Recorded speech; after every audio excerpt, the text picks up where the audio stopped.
Well, my role is also to welcome all of you here, to thank Jan for his leadership, APSO for their support, and to hope that you will enjoy the next few days as we go through these major issues.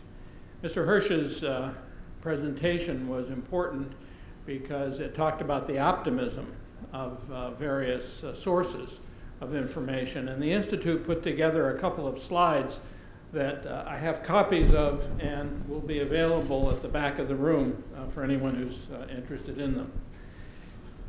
The campaign that we just finally finished for the presidency of the United States had a lot of loose talk about energy independence, whether it was U.S. energy independence, North American energy independence, oil independence, and so on. And you'll hear from some of the speakers and later today some of the other options associated with different forms of energy, namely natural gas. But we wanted to look at crude oil production and consumption. And as Mr. Hirsch pointed out, we wanted to look on a fairly short time scale because those were the opportunities we had to actually look at production either on the ground or about to go on the ground. It takes about 8 to 10 years at minimum to develop an oil field. And so 2020 seemed to us to be a reasonable period. And we looked at two different projections. Mr. Hirsch talked about optimism. There's no one more optimistic than the Citigroup. And this first slide will give you an idea of North American crude oil production from their perspective. This is meant, according to them, I mean, they're honest about it, a capacity statement. It's not a statement of actual production, but if everything worked, if all of the current implementation plans were carried out, and remember, it's only now about a 7-year window, what would happen? Well, we put on top of that the consumption estimates that we have for the United States. Those are pretty rigorous. Also for Canada, which has just gone through a major study on its consumption needs, and those of Mexico, which was more difficult to obtain. Even more difficult for Mexico is production, because if you look at the Pemex data, it looks very different than what you see on this slide.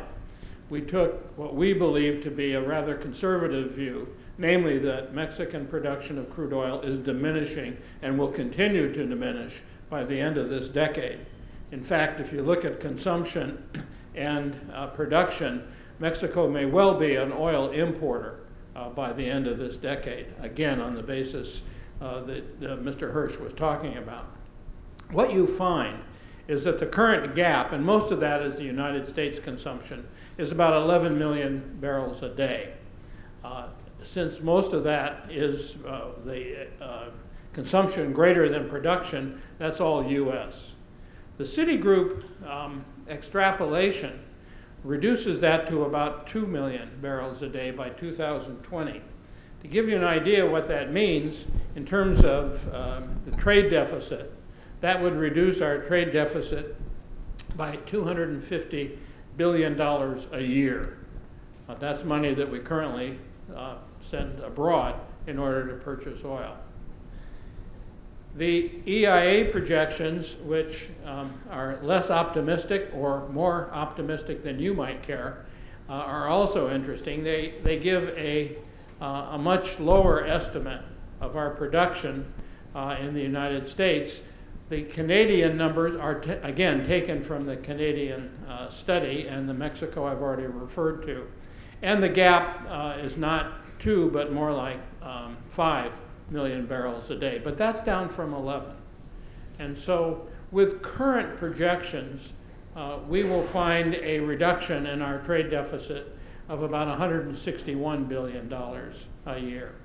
So the truth may be in between, or it may be less, worse than what you have here, but this is just to give you an idea of the projections over the next 7 years of crude oil production in North America. In no case are we going to see in this 7-year period crude oil independence in North America. Well, this is just a note. I have these figures. They'll be in the back of the room. You're welcome to pick them up. I'd like to welcome all of you here. It's a great honor for the Energy Institute to help support this meeting, and I look forward to continued discussions as we go forward. Thank you all.